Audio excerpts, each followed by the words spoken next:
solicitação dos alunos, né? A gente entende que tem pessoas que querem ver e vão querer assistir depois e muitas vezes não podem estar aí ao vivo com a gente agora, né? Por isso o motivo da gravação, a gente vai disponibilizar aí no YouTube.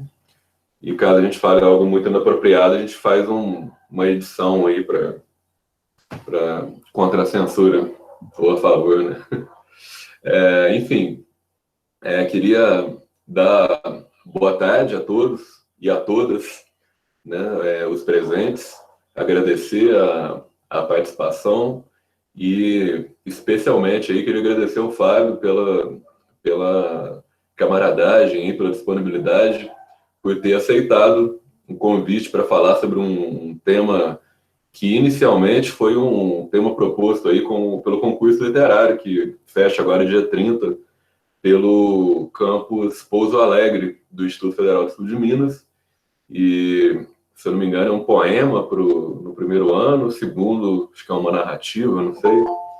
E no terceiro ano, uma dissertação argumentativa, que é basicamente o gênero que nós estamos trabalhando aí o ano todo, né? E o tema é Corpos Dissidentes, né? A necropolítica no Brasil do século XXI. Né? Como eu sempre falo, temas de redação, geralmente eles têm pelo menos uns 2 ou 3 recortes que eles querem que você aborda para falar sobre eles. Nesse caso, a gente tem essa ideia dos corpos dissidentes. Teve muita gente que me perguntou o que significa, né? O que é isso, e nós vamos abordar isso um pouco. A gente tem esse termo necropolítica, né? Política da morte, etimologicamente falando, né? Que tem a sua raiz aí, conceitual e filosófica, e eu acredito que o Fábio vai poder dar uma contribuição muito bacana com a gente. E no Brasil do século XXI, quer dizer, como é que a gente pode relacionar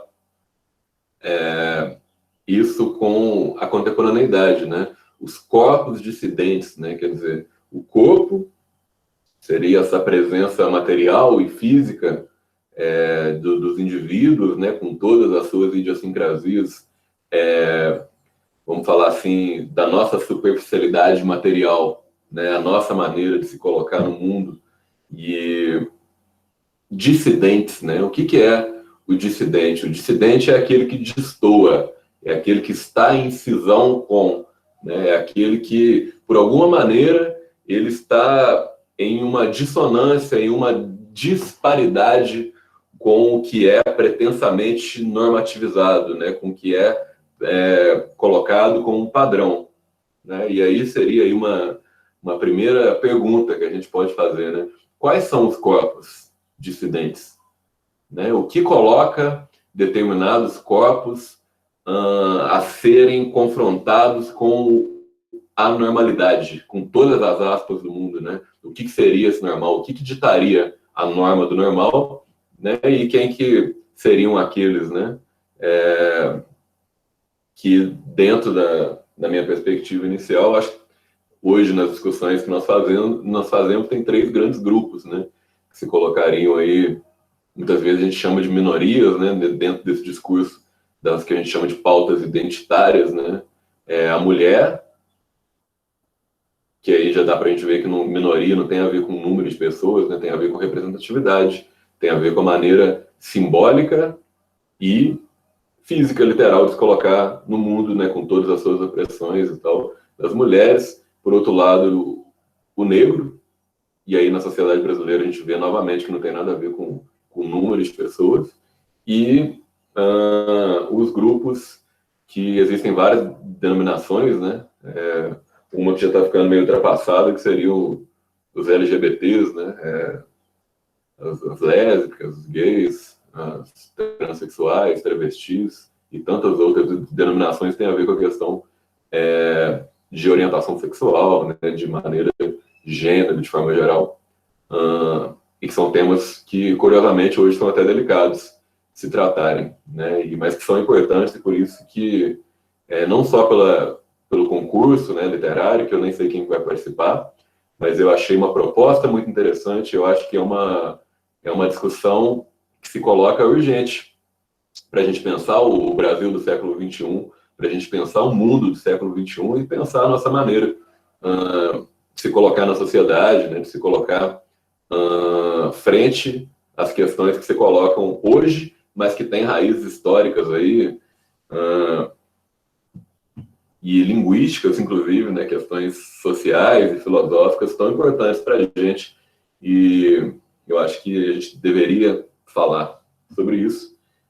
E em cima de um conceito, desse conceito de necropolítica, que eu queria pedir aí pro Fábio explicar um pouco melhor para a gente e tal. Mas já de antemão queria falar a todos aí que quem tiver algum comentário, alguma dúvida, quiser pedir o microfone para falar alguma coisa, ou quiser mandar aí no chat alguma questão para a gente perguntar para o Fábio, ou para mim, ou para qualquer um aí dos membros, ou levantar alguma discussão, fiquem à vontade para isso. Então, eu queria convidar o Fábio aí, quando o Fábio for falar, eu vou tirar minha câmera e o microfone para até questão de conexão também, para a gente poder ouvir ele. Mas, Fábio, queria te perguntar aí, inicialmente, o que, para você, quais seriam, né, esses corpos dissidentes, né? Eu falei algumas ideias, mas até se a gente fizer um resgate histórico, tem tantos grupos, né, que a gente pode pensar. Quais seriam eles?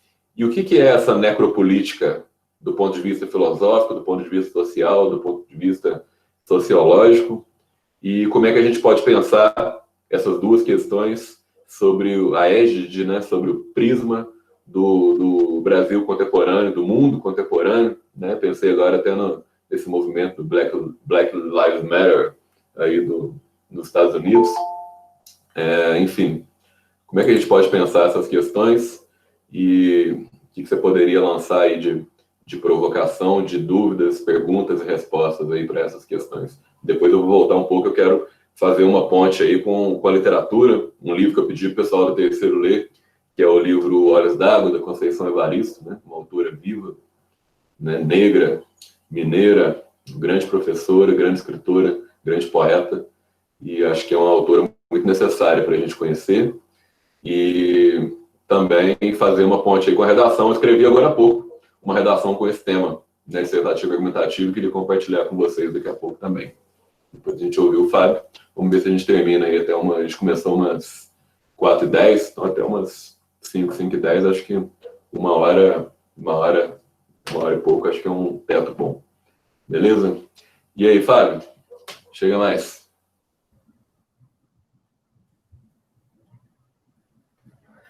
Boa tarde, gente.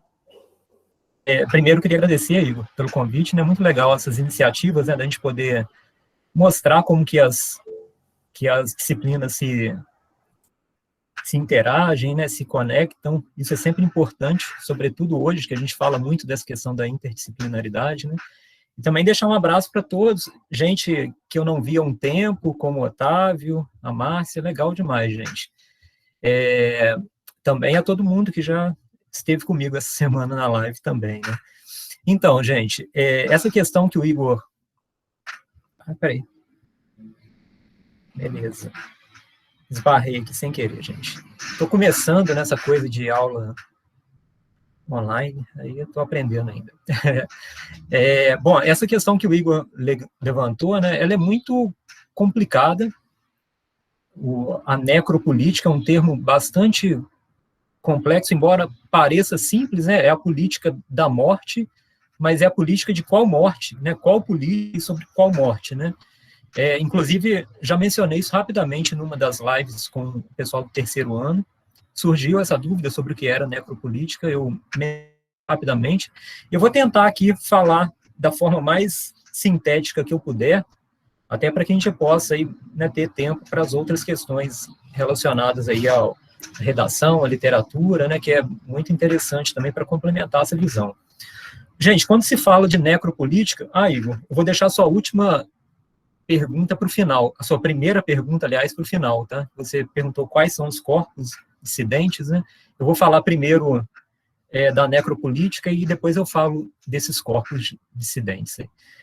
Primeiro, gente, não dá para entender esse conceito de necropolítica sem entender um outro conceito que está na base dele e que aparentemente é o oposto, que é o conceito de biopolítica, né? Então, a gente tem a necropolítica de um lado, né, essa política da morte, mas esse termo ele é um desdobramento de uma discussão que começa com Foucault, Michel Foucault, um filósofo francês do século XX, né,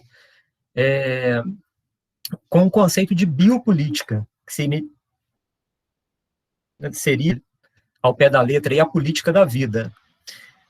O argumento do Foucault, que vai ser importante para a gente entender a necropolítica, é o seguinte: no período pré-capitalista, quando se falava em poder, a gente relacionava esse poder imediatamente ao monarca ou aos grupos que detinham de forma quase absoluta o poder, né? Então, isso é claro que o caso mais exemplar é a monarquia absolutista, em que o rei, né, na sua própria pessoa, ele detinha todo o poder possível, o poder e a soberania sobre aquelas pessoas que estavam sob a sua tutela.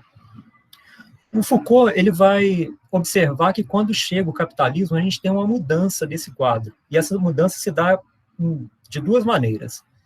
A primeira é que com o capitalismo esse poder deixa de ficar concentrado no Estado ou no monarca, e esse poder ele passa a ser pulverizado por toda a sociedade. Então o poder não tem mais um lugar central de onde ele emana, mas é um poder que vive pulverizado na sociedade e passa a controlar as pessoas de diferentes pontos. Tá? Não tem mais o lugar do poder, né? O poder está por toda parte. Por isso ele vai usar a expressão microfísica do poder, é o nome de um livro dele. Né? O poder agora adquire um aspecto micro, ou seja, pequeno, fragmentado. E a outra questão que o Foucault vai dizer que com o capitalismo muda, então a gente tem a primeira aí, né, o poder pulverizado. A segunda questão é que durante muito tempo se pensou que o poder é algo que se exerce por meio da racionalidade, ou do convencimento, ou da obrigação, né, das pessoas a seguirem leis, normas, regras, qualquer coisa assim, e aquele que não segue é punido. O caso ideal, né, o modelo ideal do poder é aquele que as pessoas entendem a prescrição das leis e seguem. Então, o poder, ele se transmite por um convencimento racional. Foucault vai dizer que com o capitalismo, a gente percebe que não é dessa forma exatamente que o poder se propaga. O poder, ele age muito mais do que na mente das pessoas, o poder age no corpo das pessoas. O poder, ele se transforma com o capitalismo no que ele chama de disciplina dos corpos. Essa disciplina, é claro que ela tem o objetivo de fazer com que a gente se torne produtores dóceis, corpos fortes e produtivos e dóceis para servir o objetivo principal do capitalismo, que é produzir mercadoria e consumi-las. Então, olha a mudança que o Foucault está propondo. Não é mais algo que se encontra em um lugar, é algo que está pulverizado na sociedade, e é algo que a gente sente no nosso corpo muito mais do que na nossa mente. E aí ele vai dizer, então, se o poder está pulverizado na sociedade, quais são os meios em que esse poder, esse biopoder, vai se concretizar? Aí ele vai fazer um longo estudo sobre aquelas instituições que exemplificam a capacidade disciplinar do ser humano, né? A escola, o hospital, o quartel, o manicômio, outro lugar importante, né, para controle da normalidade, né? Até o Igor mencionou isso aí no início, né? Então, o Foucault vai dizer que o poder, agora, ele é um grande aparato de lugares que vão fazer com que o poder, em várias instâncias, até que ele alcance seu objetivo, que é disciplinar o corpo do ser humano. E aí a gente vai entender essa disciplina de várias formas, né? Pode ser uma disciplina de alimentação, uma disciplina de saúde, uma disciplina de sexualidade, de higiene. Então, esse poder, por meio até de um discurso científico, né, ele começa a passar prescrições para que a gente viva uma vida de acordo com a disciplina que é necessária para que se produza da melhor forma possível dentro do capitalismo. Então, é um poder que possibilita, faz as pessoas viverem da melhor forma possível dentro de um contexto aí industrial, né, de desenvolvimento industrial. Claro que isso não é a bondade de ninguém, de nenhum Estado, ou país, ou governo. Eles querem que a gente fique bem para que a gente produza bem. Né? Quase como a gente... um boi que carrega o arado, vamos dizer assim. Né? Não tem um interesse ali humanista, nada disso. Né? É um interesse puramente utilitarista nesse sentido. Bom, então, esse é o grande discurso e é a grande novidade que o Foucault traz, né? A gente sente o poder no nosso corpo, e ele vai, inclusive, chamar o corpo de realidade biopolítica. Então, é um poder que faz as pessoas viverem, organiza as cidades, né? E tem a questão urbanística também, a questão do saneamento básico, tudo isso para evitar que a gente adoeça, para que pandemias, epidemias se proliferem, para que as pessoas não adoeçam e parem de produzir. Né? O problema da doença no capitalismo é um problema puramente econômico. Se a gente for pensar, no século XIX teve uma grande epidemia de cólera na Europa. Aquilo deixou os grandes capitalistas, né, cabelo em pé, porque qual é o grande problema de uma pandemia ou de uma epidemia? De uma epidemia, né, melhor dizendo, pandemias foram poucos casos, né? Que é o problema que a gente está vendo agora com o coronavírus, né? As pessoas não produzem, a economia é prejudicada. A vida em si da pessoa não tem valor pelo valor da vida, tem valor pelo que ela produz ou deixa de produzir. Né? Então, é esse discurso que o Foucault vai trazer da biopolítica, até com uma visão bastante crítica do capitalismo, né? Uma visão do ser humano muito utilitarista. Bom, e o que a necropolítica tem a ver com isso? Né? A gente falou, então, dessa política da vida, né, no sentido de preservar a vida para fazer com que a gente produza. Mas aí, recentemente, um pensador africano, camaronês, chamado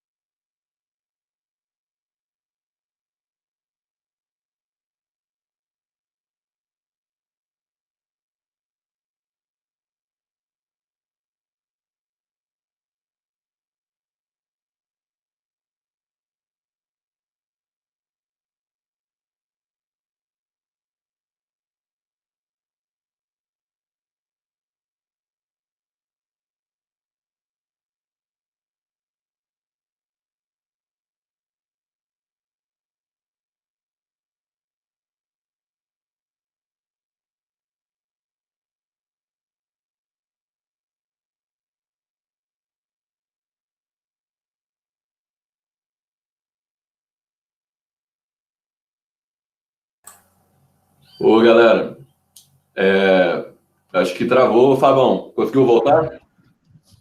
Gente, desculpa aí, deu uma falha aqui. Eu achei que o computador tivesse ligado na energia, mas não estava, não. Desculpa aí, gente. Se eu não me engano, eu estava começando a falar do pensador camaronês, não é isso? Beleza. Gente, então, retomando aí dessa parte, né? Recentemente, esse grande pensador camaronês chamado Achille Mbembe, ele vai retomar essa teoria do Foucault, mas ele vai fazer uma observação. Essa teoria do Foucault, na opinião dele, é muito boa para explicar a Europa do início do capitalismo, mas ela é insuficiente para explicar países colonizados. Porque o que acontece? Ele vai dizer o seguinte: essa política de preservação da vida das pessoas,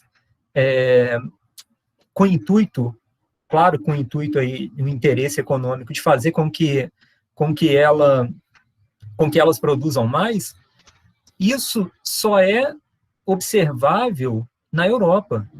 Nos outros lugares, sobretudo nos países colonizados pelos europeus, isso não acontece dessa forma. Não havia essa preocupação de se criar uma condição de vida coletiva para que as pessoas produzissem. E aí o Achille Mbembe ele vai fazer a seguinte proposta, ele fala, quando a gente olha para a realidade histórica das colônias europeias, o que a gente tem é o oposto. Não houve nas colônias nenhuma política que fizesse as pessoas viver. Pelo contrário, o que marcou foi uma política da morte. E aí é claro que o caso mais emblemático disso que o Achille Mbembe está dizendo foi o longo período de escravidão que foi chancelado pelos países europeus, né, desde da modernidade, né, do início da expansão europeia, que ele vai dizer, isso daí foge totalmente dessa ideia de uma biopolítica. O que a gente teve nas colônias foi uma necropolítica, uma política que deliberadamente fazia com que as pessoas morressem. E essa morte de duas formas, a morte física, de pessoas que podem morrer porque elas são desimportantes, grupos de pessoas que são desimportantes, ou então uma morte simbólica, no caso dos escravos, porque a escravidão é uma morte simbólica. Você extrai daquelas pessoas que são escravizadas com traço de humanidade. Elas vivem no nível mais abjeto da animalidade. Existe simplesmente para produzir. Então, o Achille Mbembe ele vai trazer para a discussão sociológica esse tema da necropolítica. E essa lógica colonialista de se produzir uma política que deliberadamente usa a morte como objeto, né, da sua implementação, ela é reproduzida até hoje no capitalismo, claro que de outras formas, ainda que a escravidão exista, né? A gente sabe que ainda existe trabalho escravo no mundo, no Brasil e no mundo, mas o que ele vai dizer é que essa forma perversa de necropolítica, ela encontrou várias maneiras de se perpetuar e ela continua existindo até hoje. A gente vive num mundo em que a necropolítica, ou seja, uma política baseada na morte, baseada na ideia de que a morte é aceitável como algo real. Mas ele vai fazer uma grande observação nesse caso. Que morte que é aceitável? Aí ele vai dizer, não é a morte de todo mundo, existem os corpos matáveis para o Achille Mbembe. Então, se a gente for observar, se a gente for analisar a história, sobretudo daqueles países que passaram por um processo de escravidão, a gente vai observar que todos eles trabalham com uma necropolítica que é absolutamente violenta com aqueles corpos que são considerados corpos matáveis.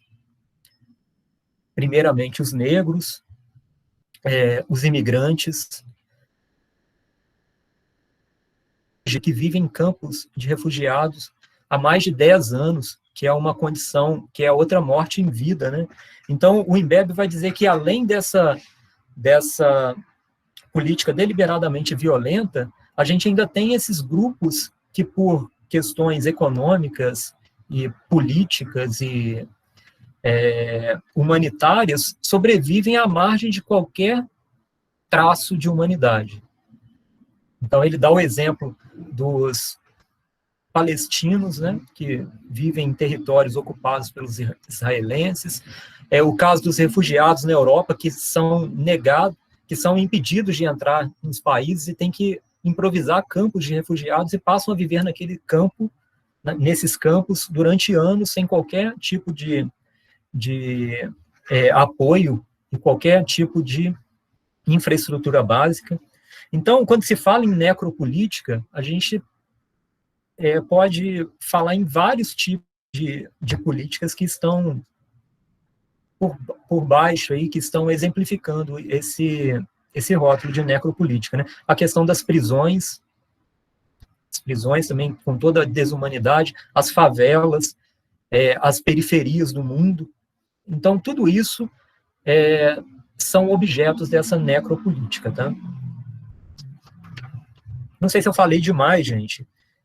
Depois eu ainda quero comentar alguma coisa, sobretudo, né, quando diz respeito ao século XXI, mas eu não quero aqui ficar falando sozinho. De repente o Igor pode comentar alguma coisa, ou alguém pode fazer uma pergunta, abrir o microfone, e depois eu comento sobre alguns casos de necropolítica no século XXI, que são bastante claros. Beleza, Fabão, vou falar algumas coisinhas aqui e depois a gente retorna aí. Vocês estão me vendo aí? Estão me ouvindo novamente? Ô, Fábio, obrigado aí pela contribuição inicial. Eu não sei pronunciar o nome dele. Esses nomes... De onde que ele é mesmo, ô, Fábio? Fiquei com essa dúvida agora que eu não estava lembrando. Ele é camaronês. Camaronês. Bacana, né? Só de não ser também um filósofo aí que, nesse eurocêntrico, né? Que é um problema do pensamento ocidental aí, que sempre é só os caras ali naquele eixo ali, França, né, Alemanha, e mais recentemente Estados Unidos, né? Que já também tem essa questão aí não só de representatividade, né? É um negócio que eu fiquei pensando. Tudo bem que a gente está falando aqui enquanto professores, né? Mas uma questão que se discute muito quando se fala sobre esses assuntos é a questão do lugar de fala, né? E é interessante pensar que quando se discute esse tipo de assunto, a gente chamar pessoas também que integram esses grupos que nós estamos falando sobre aí para trazer um depoimento de quem vive isso literalmente na pele, né? Inclusive, né? Em tantos sentidos.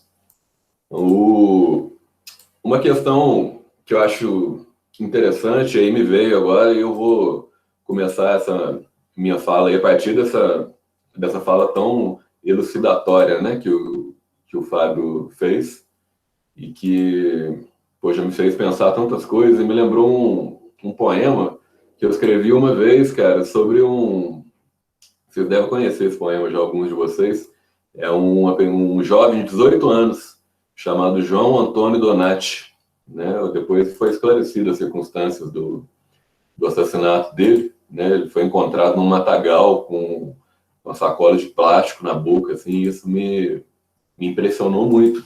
E essa necropolítica, né? Muitas vezes ela é uma política de extermínio, vamos falar assim, deliberada, né, desses grupos que nós estamos falando aí. O Fábio acrescentou com os refugiados, né, com essa questão aí do racismo, que é tão forte, né, tem um termo de racismo de Estado, né, e aí eu acrescento a homofobia de Estado também. Eu não sei se o Fábio teria essa informação, mas no mundo contemporâneo, né, existem vários países onde, por exemplo, a pederastia, né, ou a homossexualidade, a homoafetividade é crime passível, inclusive, de pena de morte, dependendo do país, né? Quer dizer, eu não sei quantos países hoje no mundo, mas existe isso. Eu terminei a 3ª temporada de uma série que é bacana de fazer um paralelo, que é uma distopia baseada num livro da autora canadense Margaret Atwood, chamada The Handmaid's Tale, o Conto da Aia, né? Que é uma série que eu super recomendo.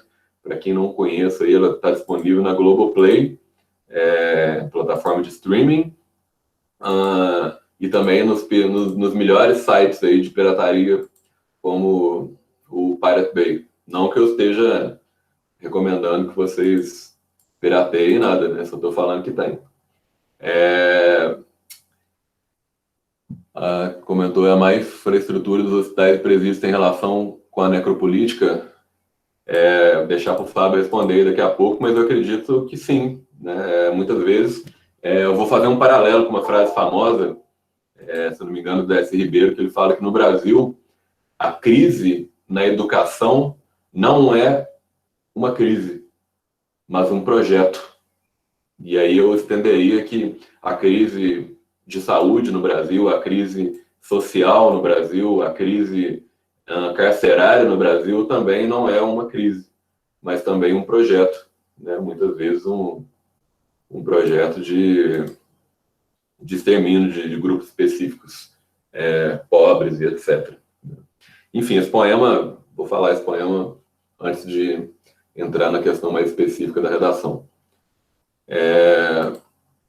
Fala assim, chama Frágeis Fobias, né? E foi justamente na semana que rolou esse assassinato aí. Essa semana eu postei uma foto vestido de mulher. Todo mundo riu. Eu também. Essa semana um jovem gay foi morto. Mais um. Quantos sorrisos inocentes estavam escondidos nos ossos quebrados desse menino? Quantos gritos em cada riso? Quanto ódio, meu Deus! Será exagero? Tanto ódio na palavra Deus, tanto ódio na palavra amor, tanto ódio na palavra família. Seja lá o que for, dá medo. Essa preocupação em legislar, em controlar a voz do outro, a roupa do outro, o beijo do outro. Qual a liberdade que queremos? A minha fobia é do mundo que há, tão longe do que poderia. O inferno que aqui está. Minha fobia é essa distância infinita daqui até a utopia, daqui até a poesia. Mas a gente caminha, a gente chora, ri, grita. João, sua vida se foi, mas fica. Um dia a gente vai rir de quando ainda se fazia piada de bicha. Um dia a gente vai chorar ao lembrar que se matava por nada. E a gente sabia, mas não falava, mas não fazia nada. Esse poema, eu acho ele forte, assim, pesado, e acho que ele retrata um pouco desse estado deprimente, assim, né, relacionado ao extermínio da população transexual, da população travesti, da população homoafetiva, né, e que, cara, quando a gente vê isso de longe, você fica muito triste, né, e abalado, tipo, por quê, cara? Né, muitas vezes até em nome da religião, né, muitas vezes em nome de uma moral que privilegia aí a morte, que muitas vezes, inclusive, intensifica o suicídio, né, entre tantas outras coisas, assim, né. Então, eu acho que essa necropolítica, é importante isso ficar claro, ela muitas vezes se dá de forma silenciosa, pela falta de políticas públicas, né, por um moralismo violento, e não apenas simplesmente, né, por uma violência explícita, que é o caso, por exemplo, da violência policial. Quer dizer que eu estou falando mal, que todo policial... Não, tem nada a ver, né? Mas tem a ver com, quando a gente analisa estatisticamente, né? Quantos por cento das pessoas que morrem na mão da polícia militar no Brasil são negras, né? E de onde que vem isso, né? Mas quem estava envolvido com não sei o quê? Quais são as raízes históricas disso? Né? E será que realmente um mesmo crime é o que está sendo discutido de forma tão intensa nos Estados Unidos hoje, cometido por uma pessoa negra e cometido por uma pessoa branca, por mais que é difícil de se pensar essa questão hoje no Brasil, né, dada a miscigenação? Será que o tratamento dado pelas instituições, pelo judiciário, né, pela polícia militar, etc., será que realmente é a mesma? Né? E aí fica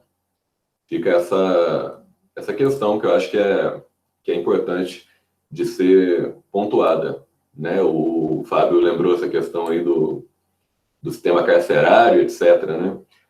Fábio, eu queria te convidar novamente, eu ainda falei um poema e eu quero fazer um paralelo, novamente um livro que eu recomendo muito que todos leiam, que é o Olhos d'Água, da Conceição Evaristo, um livro de contos, e que eu busquei referenciar aí na redação que eu escrevi agora há pouco, à tarde, e eu vou ler ela para vocês, para a gente fazer um paralelo também desse tema na produção textual e etc. Mas eu queria saber, ouvir um pouco mais do Fábio aí, como é que essa necropolítica essa dissidência dos corpos se manifesta no Brasil do século XXI, né? E quais são as raízes históricas disso, né? Acho que era bacana da gente pensar.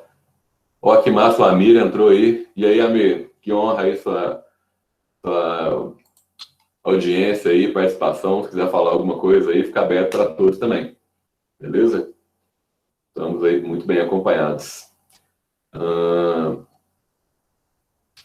Jamides comentou aí: o descaso e ausência de políticas públicas do governo brasileiro pode ser relacionado à necropolítica.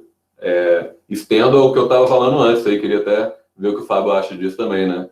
Eu acho que muitas vezes algumas crises, né, como a da segurança, como a da educação, como a da saúde, elas são mais um projeto do que uma crise. Então, até eu vou falar do próprio coronavírus, né? Quais são as pessoas que mais morrem, né, em termos socioeconômicos, em termos étnicos, né, raciais, né? Existem já pesquisas sobre isso, e a resposta é bem clara, né? E aí, Fábio? Então, olá, Amir, um abraço, saudade de você, meu amigo. Que bom que você está dando aí a honra da sua participação aí nessa live. Bom, gente, deixa eu só abordar aí as duas perguntas que foram feitas. Eu acho que dá até para responder. De alguma forma, né, o Igor já até respondeu, mas deixa eu só complementar. A Duda tinha perguntado: a má infraestrutura dos hospitais e presídios tem relação com a necropolítica? E depois o Jamides, né, o descaso e a ausência de políticas públicas do governo brasileiro pode ser relacionado à necropolítica. O Igor mencionou, né, claro que a necropolítica durante muito tempo foi algo não explicitamente colocado como um projeto de governo, né? Claro que nenhum presidente político ou grupo político declarava abertamente que a morte era algo aceitável, mas eu queria retomar essa questão, né? Quando a gente percebe que os países, sobretudo os países que passaram por uma experiência, uma longa experiência histórica de escravidão, entendem que que a morte de alguns grupos é algo aceitável, a necropolítica, a gente já percebe que a necropolítica está no nosso país há muito tempo, assim como nos Estados Unidos, para mencionar outro exemplo. Então, essa ideia de que a morte é algo aceitável, ela é um desdobramento dessa necropolítica, porque não é a morte de todo mundo que é aceitável, é a morte de um determinado grupo que é aceitável. O que eu acho que mudou no século XXI é que a necropolítica passou a ser defendida abertamente por alguns políticos e alguns projetos políticos, eu diria, né? Projetos políticos. E aí eu vou dar um exemplo recente. O governador do Rio, que agora está passando aí por um processo de impeachment, na campanha, há 2 anos, né, em 2018, ele abertamente defendeu a morte como uma técnica do Estado. Inclusive uma morte bastante tecnológica e específica, que ele falou em se atirar na cabeça das pessoas. Essa coisa da arma, gente, até o Achille Mbembe cita isso no livro dele, ela é muito simbólica desses governos que lidam com a necropolítica. A utilização da arma como um símbolo, mas aí dentro de um discurso de especialista. Não, a arma vai ser usada por especialistas, ou então para defender aquelas pessoas de bem. Então, eles criam um discurso que tira o aspecto violento da arma e a coloca dentro de um discurso de proteção, de um discurso tecnológico, de um discurso de especialização da utilização daquilo. Então, o que a gente vê agora no século XXI é que esse discurso da necropolítica que ficava disfarçado, né, na aceitação de políticas, da falta de uma política pública efetiva para grupos de corpos matáveis, agora a gente vê essa necropolítica se expressar como um projeto político claro, evidente, né? Inclusive agora, nesse momento que a gente está passando pela pandemia do coronavírus, a ideia de que a morte é algo aceitável, que é algo inevitável, né, é um claro traço necropolítico. Nenhum governante, a gente jamais poderia naturalizar um governante que declare que a morte é inevitável, que a morte é algo que vai acontecer e não há o que se fazer. Porque por trás disso, a gente sabe a morte de quem que está implícita nessa fala, nesse discurso. É a morte de um determinado grupo. Mais uma vez, os corpos matáveis, porque, inclusive, um presidente, que agora eu não me lembro, falou a semana retrasada aí para um grupo de produtores agrícolas que ficar em casa é para os fracos, que é preciso encarar a morte. É claro que você falar isso para produtores agrícolas é muito fácil, porque nenhum deles precisa sair de casa para trabalhar. Os grandes empresários e os grandes produtores, né, os latifundiários no Brasil, eles pagam as pessoas para trabalharem para eles, e são essas pessoas que estão nos ônibus, que têm que circular pela cidade, que se expõem, de fato, ao coronavírus, né? Então, é muito fácil você produzir essas falas aí de efeito quando você está lidando com pessoas que, na verdade, elas não precisam se expor ao vírus, elas não se expõem, quem se expõe são os corpos matáveis, né? Então, gente, o que eu queria chamar a atenção agora no século XXI é que essa necropolítica, ela está aí viva que nunca e se mostrando mesmo, né? Agora sem nenhum disfarce, né? Então, é o governador que fala que tem que atirar na cabeça mesmo, disse que o problema de atingir inocentes nas operações policiais, nas comunidades, é inevitável. É inevitável porque é na comunidade, porque se fosse nos bairros nobres, não é inevitável, porque a classe média alta, né, os brancos e essas pessoas que não fazem parte dos corpos matáveis, nenhuma morte é aceitável. Então, dentro dessa lógica perversa que parece ser uma lógica de proteção até, né, em algum sentido, o que a gente vê é exatamente uma política de que é preciso, de que mais do que desejável, aceitável, é preciso que alguns grupos morram para que a elite se sinta protegida, se sinta segura no seu encastelamento social. Tá? Então, gente, eu queria só encerrar assim, dizendo dessa forma, né? E esses corpos dissidentes, né, essa ideia de um corpo dissidente, ela está ligada à ideia do corpo matável, claro, mas ela pode ser relacionada desde o início, lá quando eu falei do Foucault, desse corpo que não se adapta à disciplina imposta desde o início de expansão do capitalismo. É todo aquele corpo que não é enquadrado dentro desse rigor da disciplina dos corpos. Né? Então, pode ser através da sexualidade,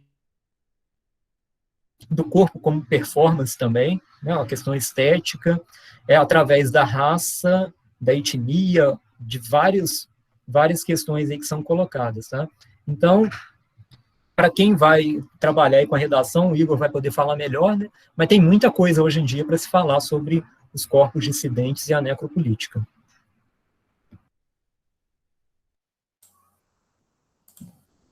Muito bom, Fábio. Dá para ficar ouvindo o Fábio falando aí, eu fico assim, né, querendo só ouvir. Tem algumas perguntas aí, eu vou levar para a redação agora, depois a gente volta para responder as perguntas aí, tem coisas muito interessantes aí. Fábio, vai acompanhando o chat aí enquanto isso. Eu vou apresentar a tela para vocês aí. Me dá um ok aí que a tela está sendo compartilhada. Está dando para ler aí na outra tela? Está escrito aí, está num arquivo do Library. E aí, tá rolando? E agora, Maria? Esse é o título. Tá de boa, né? Então vamos lá.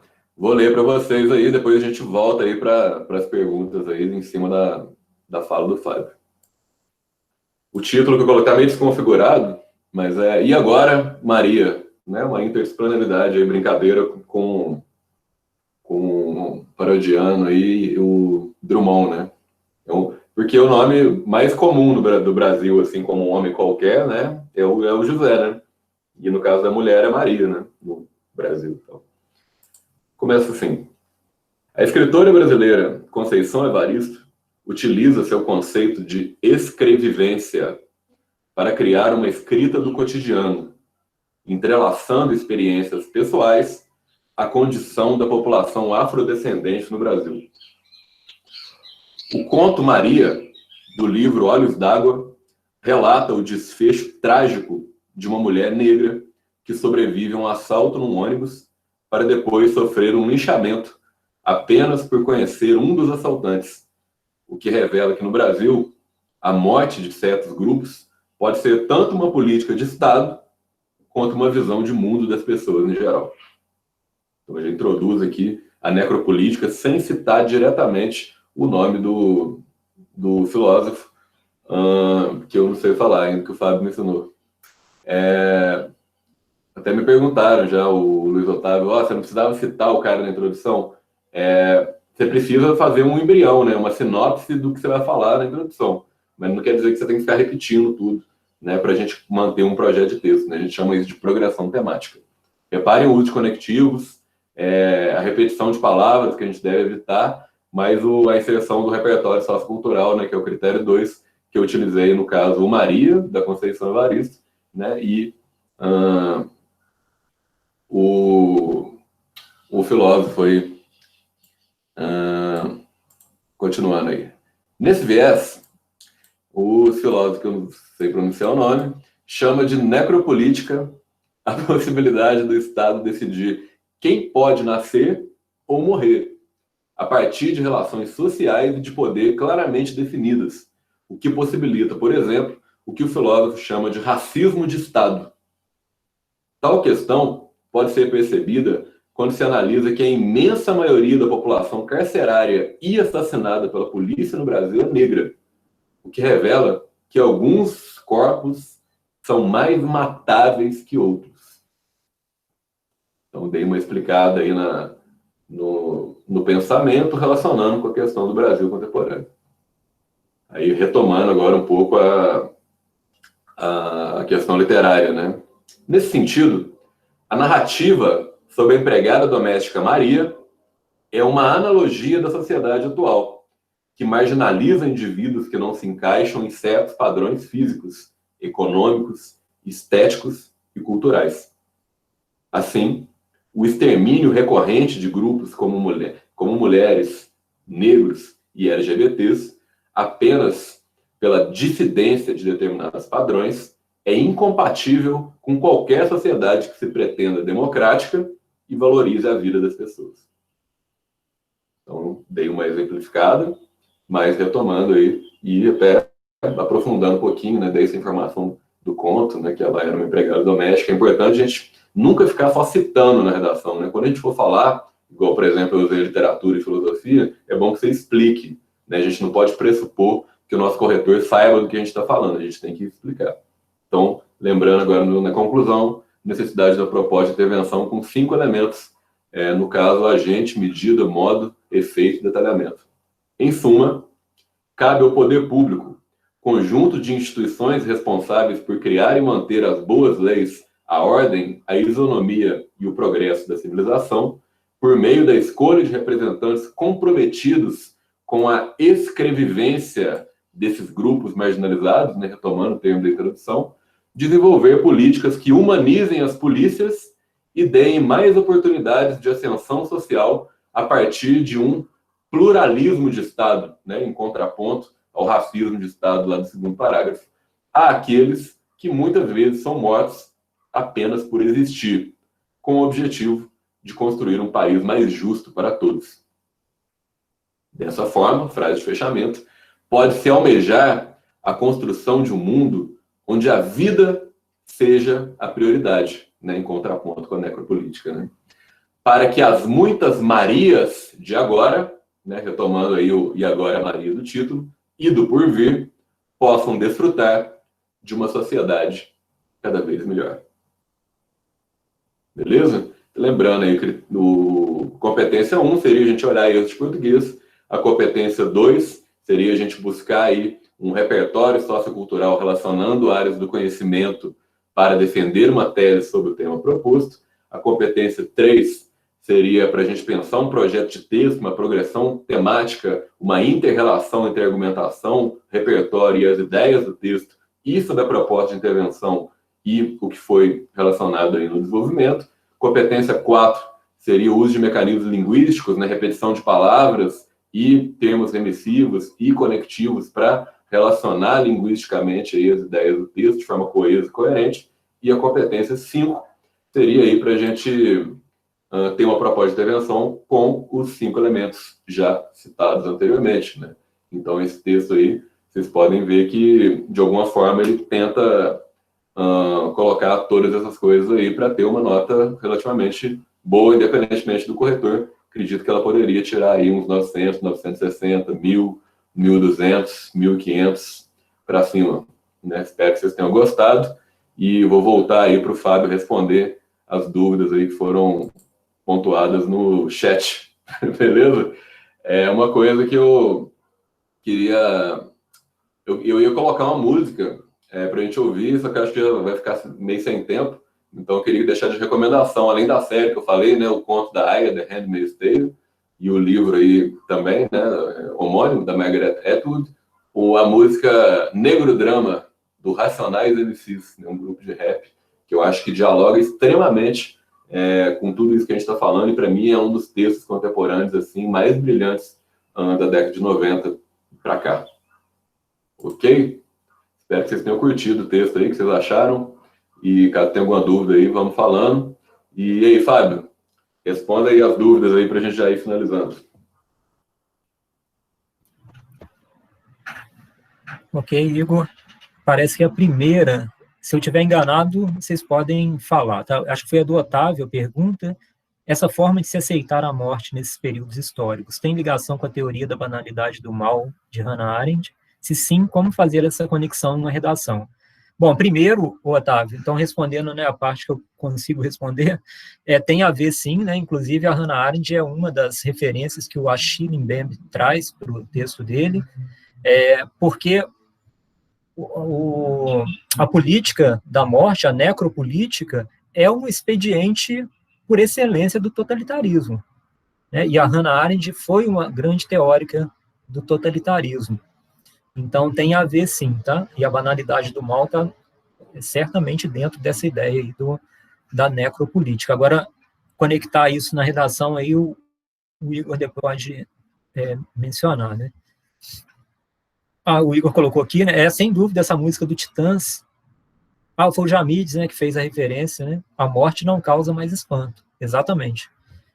A gente, nesse momento, inclusive, né, morrendo perto de 1.000 pessoas todos os dias, desde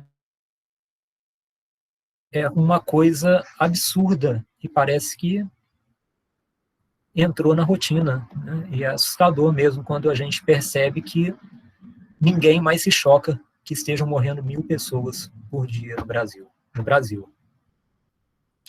Bom, Carlos colocou aqui, né? Isso é o que se chama de discurso do inimigo interno. Carlos, sim. Essa é uma questão que, infelizmente, eu não vou poder desenvolver muito aqui, mas o Achille Mbembe até cita no livro dele essa questão do estado de sítio como uma estratégia dessa necropolítica. Então, quando os governos declaram, né, estado de emergência, estado de sítio, aí tem várias nomenclaturas para isso, é uma forma de você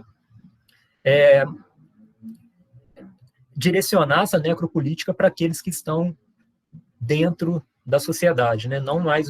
Por isso que ele vai dizer que a necropolítica muda até essa lógica da guerra, né? Durante muito tempo a guerra era contra o governo e a necropolítica não, ela se dirige àqueles grupos que que estão próximos, né? Então, tem muito a ver, sim, Carlos. A Márcia colocou aqui, corpo que não quer ser disciplinado, que não se encaixa no padrão. Então, Márcia, pro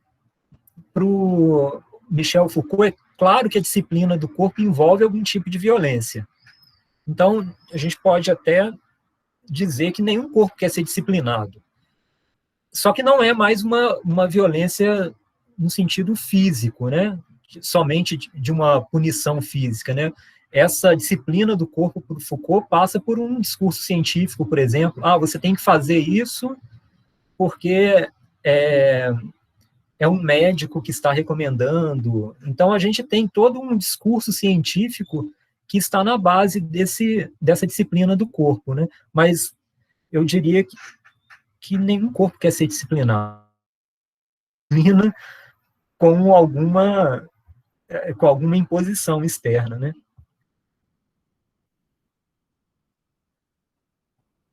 O que seria o oposto de necropolítica? Eu não saberia te dizer, Giuseppe, o que seria o oposto de necropolítica. Assim, em termos de conceito, seria biopolítica, né? Que o Foucault trabalha com ela, e eu até comentei aqui no início da live. Só que a biopolítica também não é algo intrinsecamente bom, positivo, né? Esse é um ponto que o Foucault vai trabalhar muito, né? Vai dizer, olha, há sim uma tentativa de fazer com que as pessoas vivam, né, nesse período capitalista em que a biopolítica se desenvolve, mas tem um interesse econômico, utilitarista por trás disso, né, que é fazer com que as pessoas produzam, que a produção de bens não seja interrompida por causa de doenças, de epidemias, né, e tudo isso. Eu não sei se o oposto seria nesse sentido. Se for o oposto de termo, Giuseppe, eu diria que é biopolítica, mas só que a gente não dá para entender a biopolítica como algo essencialmente bom também, né? Mas e a definição disso na prática, Giuseppe? Eu não sei o que seria esse disso que você está falando. Talvez tenha sido algo que eu falei, né? E, infelizmente, eu não consigo agora relacionar. A Priscila colocou também, não podemos nos esquecer dos povos indígenas. Perfeito, Priscila. Obrigado aí pela recordação, né? Eu tenho falado aqui de vários corpos matáveis, e não só agora, né, mas ao longo de toda a nossa história. Aí estou citando aqui o Brasil, né, especificamente, a nossa história colonial, né, o indígena sempre foi um corpo matável também. Perfeito. Beleza, são 5h10, Igor. Eu não quero me estender muito, né? Eu acho que eu coloquei aqui as perguntas, faltou mesmo só essa do Giuseppe, a definição disso na prática, Giuseppe, que eu não, se você quiser especificar melhor, eu posso tentar te...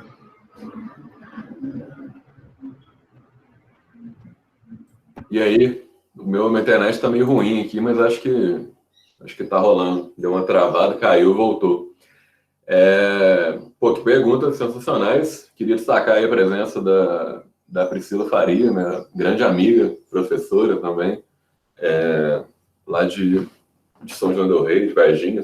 A gente conheceu São João, né, que formou lá também, e ela destacou essa questão aí dos povos indígenas, né? A gente falou dos imigrantes, falou dos negros, falou dos homoafetivos. Então, realmente, é um povo que o seu extermínio é muitas vezes naturalizado, né? E depois de tanto tempo, né, desse estupro continental que foi o processo colonial brasileiro, né? E ainda assim se continua naturalizando junto do extermínio da fauna e da flora, né? E dos nossos biomas aí, também dessa paisagem cultural e humana aí que muitas vezes é desconsiderada, o pouco que ainda resta, né, perto do que havia. O Otávio comentou essa questão da redação, né? É possível articular a questão da manualidade do mal da Hannah Arendt e a necropolítica, com certeza. Porque até me arrisco a dizer aí que muitos dos que operam, né, eu dei o exemplo da classe política, executiva, mas também do legislativo, dos militares e tal, ninguém se sente responsável por isso, e como o Fábio falou, ninguém fala, a gente quer que mata todo mundo, né? A própria mídia, né? A gente às vezes vê uma música do Racionais, por exemplo, falando disso, e a gente fala, nossa, que pesado, né? Eles estão fazendo música relacionada à criminalidade, à morte, né? Mas quando a gente vê um programa na televisão da Atena, por exemplo, né? Esses programas, esses jornais aí que você torcer pinga sangue, e aí isso não tem problema, né? Quer dizer, são uma espetacularização da morte também, né? E a gente vive, como diz o Guy Debord, numa sociedade do espetáculo, né?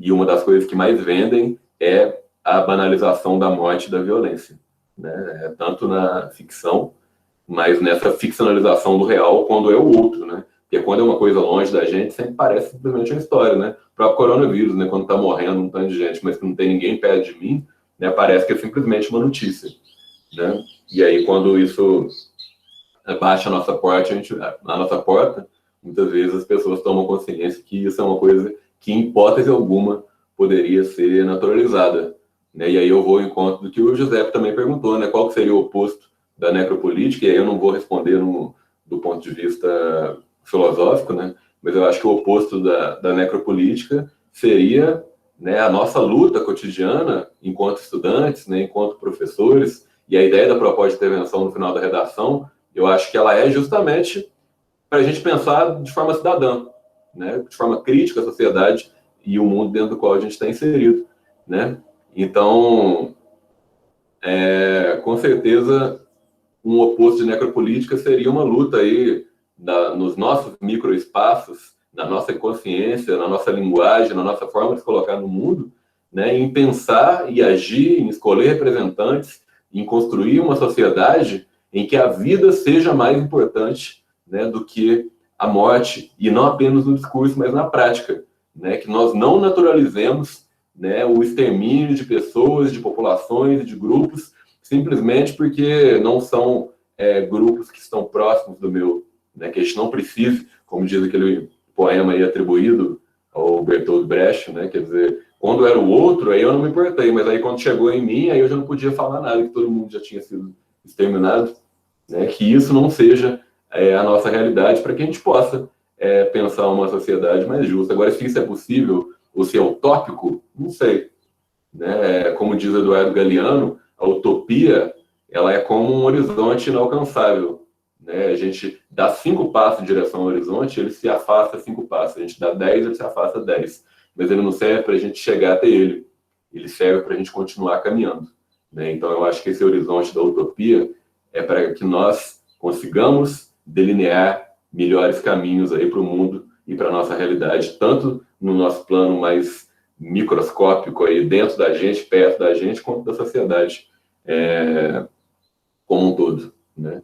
E em relação às mortes aí do coronavírus, que a gente saiba dimensionar o tamanho da catástrofe que a gente está vivendo agora, tanto num plano regional, quanto num plano próximo, que eu espero que não aconteça com ninguém, quanto num plano nacional, quanto no plano mundial, que não sei se a gente vai poder aprender alguma coisa com isso enquanto sociedade, mas tomara que sim, né? Eu sou uma pessoa meio pessimista, mas